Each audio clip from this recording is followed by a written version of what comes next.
Yo guys, what's up? Corey Sandman Sandhagen here. It's felt like it's been an eternity since we've had some fights. Finally, we got some. Ankalaev versus Walker. A lot of really interesting stuff happened in this fight. Can't wait to talk about it. Make sure that you guys like and subscribe. Let's get into the video.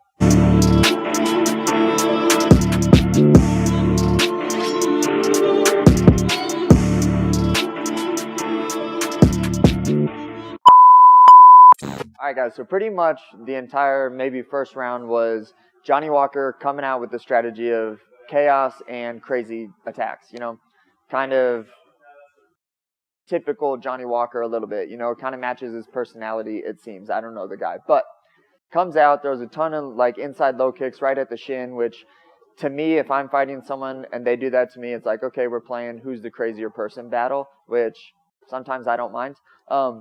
But Walker comes out, does a ton of, spinning stuff that puts him way out of position. But you can kind of get away with in the beginning of the fight just because with so much chaos and, not knowing your space and not understanding the other person's positions or what it is exactly that they're trying to throw at you, sometimes works in the beginning. The problem with running a chaos, tricky game plan like Walker was trying to run is that it has a finite point, okay?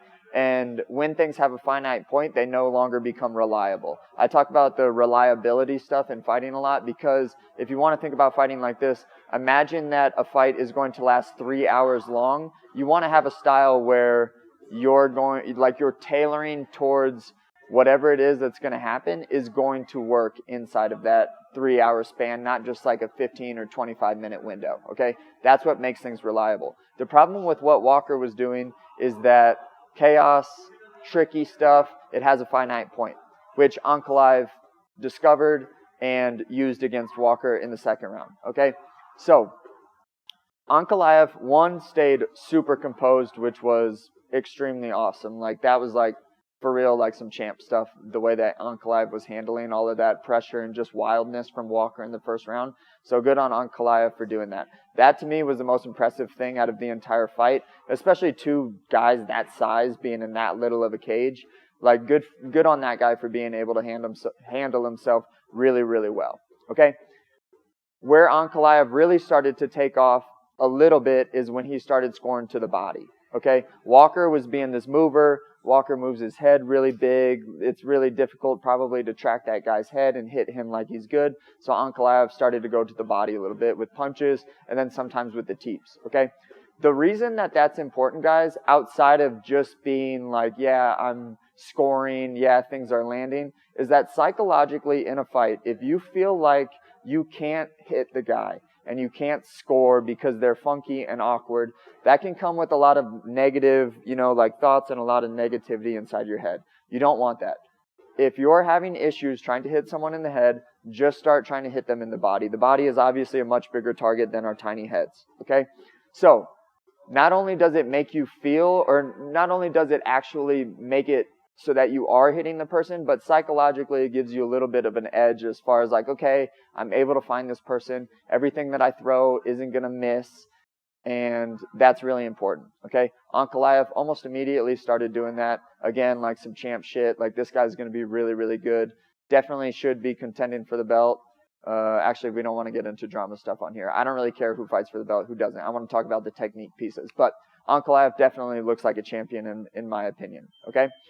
Second round happens. You see that this chaos is hitting its finite point. Walker isn't really capable or super capable of maintaining that level of energy and maintaining that level of chaos in himself because, like I said, it's taxing on the brain to be that way and also to deal with it. But the person that's, handling themselves really well and staying composed is going to, on a longer timeline, be able to handle it a lot better, okay? So Walker turns into, after that kind of tech strategy fails, he turns into this very movie guy. He's circling really hard to the outside of his foot, which is a bit of a mistake, okay?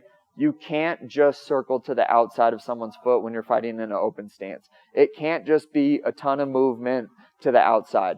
One, you become predictable, and two, you're not going to get the same level of response if you're just doing one thing.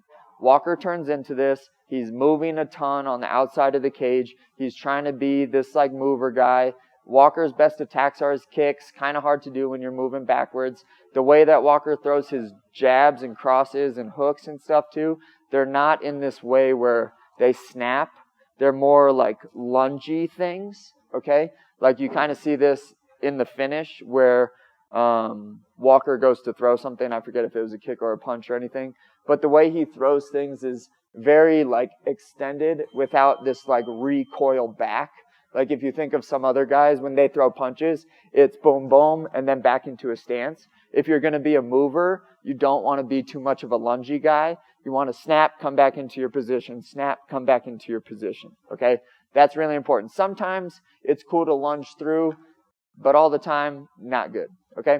Walker doesn't really have this snap on the punches that he has, so he's moving, throws something, I don't know, lunges kind of weird, gets caught way, way out of position. Ankalaev hits him with the right hook. He gets dropped down, obviously because his position was so messed up. Instead of exiting away to a safe area, Walker kind of tries to come back into the same stance. That's really where he got hit really bad. So that's kind of what got Johnny Walker out of position. Obviously, he's like a lungy guy, okay? He lunges in, boom, gets himself hit, gets dropped, okay? And then gets hit with the nastiest right hand, like uppercut, hook, while his face is like right here.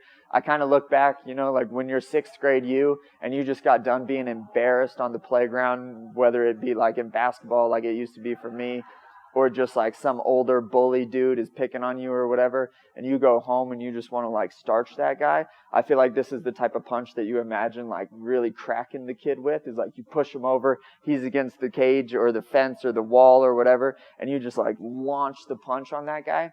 Ankalaev got to do that. I bet you that felt super awesome because, God, it looked like such a hard punch. I can't really even describe how awesome it looked and how badass you'd feel just like knocking someone down, running over and being like, doo, and just knocking the fucking nose off of the guy. So good on Ankalaev for doing that. But make sure that you guys like and subscribe. That's the breakdown. If you guys want to see anything else, like I said, man, you know, like I'm a little bit new to this too. So comment below. Let me know if I'm talking like an idiot or if Elias is like not setting the camera up right or whatever it is that you guys want to comment. Make sure that you guys comment below. I need you guys' help.